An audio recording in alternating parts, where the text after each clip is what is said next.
Mga April Fool's Day prank na tila napasobra yata. Magandang araw po sa inyong lahat. Ito po ang Moobly TV, ang nakasama nyo sa loob ng 5 taon sa paghatid ng mga educational at entertaining videos. Ngunit ngayon po, ito na ang aming magiging huling video. Naway hindi nyo po makalimutan ang aming channel. This is Moobly TV, now signing off. Happy April Fools! Nauto ba namin kayo? Relax lang. Entry lang para sa April Fool's Day. Hindi pa kami mawawala. Ganito talaga ang mga nangyayari kapag April 1 ang mag-prank at gumawa ng mga harmless jokes. Pero alam nyo ba, may mga joke at prank din para sa April Fool's Day na nasobrahan. Imbes kasi na nakakatawa, istorbo at gulo lang ang resulta. Tara, pag-usapan natin. Number 4. Joke time ni Aling Susan. April Fool's Day nang maboard si Aling Susan. Alam niyang araw ito na nagjo-joke at nagpa-prank ang mga tao, kaya may naisip siyang prank na tiyak manggugulat sa lahat. Ang prank ni Aling Susan, mala suspense movie. Pinatay ko si Mr. Prank. Wow! Katakot naman. Kaya si Aling Susan, tinawagan niya ang kapatid niyang si Helen at sinabing, "Helen, hindi na buhay ang asawa ko at ako ang may gawa. Nililinis ko na yung dugo. Tara, tulungan mo ako." Sino ang di magugulat sa revelation ni Aling Susan? Dramang-drama pa siya. Grabe yung emotion. Nora-honor acting. Ang hindi niya alam, si Helen, tarantang-taranta na at agad na naghanap ng tulong. Hanggang sa makarating na sa mga pulis ang balita at agad nang rumesponde sa bahay niya. Nagulat si Aling Susan na hinarap ang mga pulis. Ang alam ng mga pulis, may pinatay. At ang suspect, si Aling Susan mismo. Kaya si Aling Susan napahalakhak ng malakas. Sabay sabing, "Gumawa lang ako ng April Fool's Day joke." Eto na nga, habang nagpapaliwanag siya sa mga pulis na prank lang ang lahat, biglang dumating si Mister. Buhay na buhay at nagtataka kung anong kaguluhan ang nangyayari sa bahay nila. Pero kahit anong paliwanag ang gawin ni Aling Susan, malamig pa rin ang tingin ng mga pulis at pinusahasan pa rin siya. Hindi man siya naaresto sa huli, alam ni Aling Susan na may mahalagang leksyon siyang natutunan sa araw na iyon, na ang joke, pag sumobra, gulo ang aabutin niya. Number 3. Too big prank, too big problem.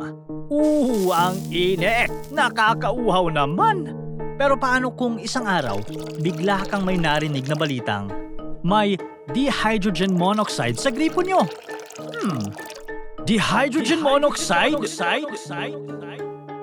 Ganito kasi ang nangyari. Isang umaga sa Fort Myers, Florida, habang nakikinig sa radyo ang mga tao, biglang may narinig silang nakakaalarmang balita mula sa 2 radio DJs. Ang sabi, may dihydrogen monoxide raw na lumalabas sa mga gripo. Nagkagulo ang mga tao. Inisip nilang may lason na lumalabas sa gripo, kaya agad silang bumili ng mineral water sa pinakamalapit na convenience store. May iba naman na tumawag sa mga opisina ng county para magtanong kung ligtas nga bang gamitin ang tubig. Pero teka, dihydrogen monoxide? Ano yun? Lason nga ba yun? Delikatong chemicals? Sa totoo lang, ang dihydrogen monoxide ay ding-ding, tubig. Oo, tubig lang. H2O, literal na water. Ang mga DJs nag-trip lang at ginawang pang-prank ang chemical name ng tubig. At dahil hindi lahat gets ang term na yon, maraming nag-akalang may problema sa tubig. Halos nagkaubusan ng tubig sa mga tindahan. Dumating pa sa puntong napilitan ng county na maglabas ng official statement na safe pa rin gamitin ang tubig sa gripo dahil talagang dihydrogen monoxide ang lumalabas doon. Hindi naman nakasuhan ng mga DJ sa pagdulot ng panic sa mga tao. Pero ang mahalagang aral siguro ng pangyayari ang maging aware ang mga tao sa iba't ibang pangalan ng mga bagay-bagay para di mabiktima ng April Fool's joke. Number 2. With all due respect. Ang sabi nila, magbiro ka na sa lasing, wag lang sa bagong gising. Pero para kay Glenn Howlett, magbiro ka na sa bagong gising, wag lang sa taong may due date. Noong 2003 kasi, si Glenn Howlett na isang Community Services Manager sa London City Hall sa Ontario, Canada, ay nagbakasyon upang pansamantalang makapagpahinga sa stressful niyang trabaho. Pero kahit nagbabakasyon, naisipan pa rin siyang gawan ng kalokohan ng kanyang mga katrabaho noong April Fool's Day. Habang nagpapahinga si Glenn, nakatanggap siya ng memo mula sa opisina. Ang sabi, ang deadline ng big report na kanyang tinatrabaho ay inurong ng mas maaga. Kinakailangan na itong matapos within 2 weeks. Ang memo pa naman ay mukhang official dahil sa city letterhead at may pirma pa ng city clerk.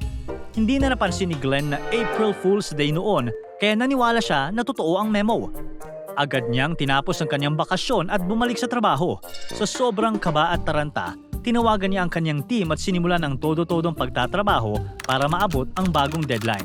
Halos walang pahinga si Glenn. Puyat siya at sobrang stress. Hanggang sa nagsimula na siyang makaranas ng heart palpitations. Kaya naman, bumagsak siya at kinailangang dalhin sa ospital. Habang nagpapagaling si Glenn mula sa stress-induced health issues, nalaman niya ang masakit na revelation. It's a prank! Hindi totoo ang bagong deadline. Pakulo lang ang lahat. Pero imbes na matawa, sobrang ikinagalit ni Glenn ang joke. Na-realize niyang hindi sulit isugal ang kanyang kalusugan para sa trabaho, kaya nagdesisyon na siyang mag-early retirement. Pero hindi pa rin nagtatapos ang lahat. Dahil si Glenn, nagdemanda laban sa kanyang employer dahil sa prank na naging dahilan ng kanyang health issues. Nanalo siya sa kaso at nakatanggap ng danyos bilang kabayaran. At dahil sa prank, nagpatupad ang London City Hall ng bagong bylaw na nagbabawal sa kahit na anong prank o practical joke sa trabaho. Pero biruin mo nga naman, kahit na prank si Glenn, sa huli nasa kanya pa rin ang huling halakhak. Number 1. Takoyaki sa noo. At eto na, sigurado narinig nyo na ang kwentong ito, ang viral takoyaki tattoo. Sino nga ba ang mag-aakala na ang isang controversial tattoo contest ay isa palang malaking pakulo? Noong April 1, 2024, isang takoyaki brand na tinatawag na Taragis Takoyaki ang nag-post sa kanilang Facebook page ng isang challenge. Bibigyan nila ng 100,000 pesos ang sinumang magpapatattoo ng kanilang logo sa noo. Ang post ay mukhang seryoso, pero may catch. Kapag klinik mo ang buong litrato, lilitaw ang April Fools sa ibaba na ibig sabihin, it's a prank. Sa comment section, may lalaking lumitaw. May takoyaki logo tattoo sa noo. Ang mga netizen na alarma dahil isang lalaki ang nauto ng promo at hindi nabasa na prank lang ito. Ang lalaki ay si Ramil Albano. Maraming naawa sa kanya dahil baka raw sa sobrang desperado niyang kumita ng pera, nagawa niyang magpatattoo sa noo kahit kalokohan lamang ito para sa April Fool's Day. Kaya may mga netizen din na nagsabing dapat daw ibigay pa rin ng takoyaki store ang premyo. May mga ibang brands na rin ang naawa kay Ramil at agad na pinadalhan siya ng tulong pinansyal at mga regalo. Pero teka, may plot twist. Dahil pagkalipas lang ng ilang araw, lumabas ang katotohanan. Ang viral tattoo na ito ay isa palang social media stunt, isang pakulo na planado noon pang 2023. Sa isang video, umamin ang may-ari ng takoyaki store na si Ramil at ang kanyang pagpapatattoo ay parte ng plano. Hindi siya naloko at hindi rin siya napilitan. Sumang-ayon siya sa stunt para maging viral ang brand. Sabi ng may-ari, kung hindi sa noo ang tattoo, walang dating at hindi magigain ng atensyon ang promo. Ibig sabihin, nagpatato siya para sa isang malaking April Fool's prank. Hindi pala si Ramil ang naloko, kundi ang libo-libong mga netizen. Maraming netizens ang nagsabing hindi nakakatuwa ang ganitong stunt, lalo na't maraming tao ang nag-alala at naloko dahil sa ginawa nila. Kaya sa susunod na may sumulpot na kakaibang balita, pag-isipang mabuti, huwag agad maniwala dahil sa huli, baka ikaw ay It's a prank! Para tuloy-tuloy ang saya at kwentuhan, huwag kalimutan mag-subscribe sa Bubbly YouTube channel at pindutin ang notification bell.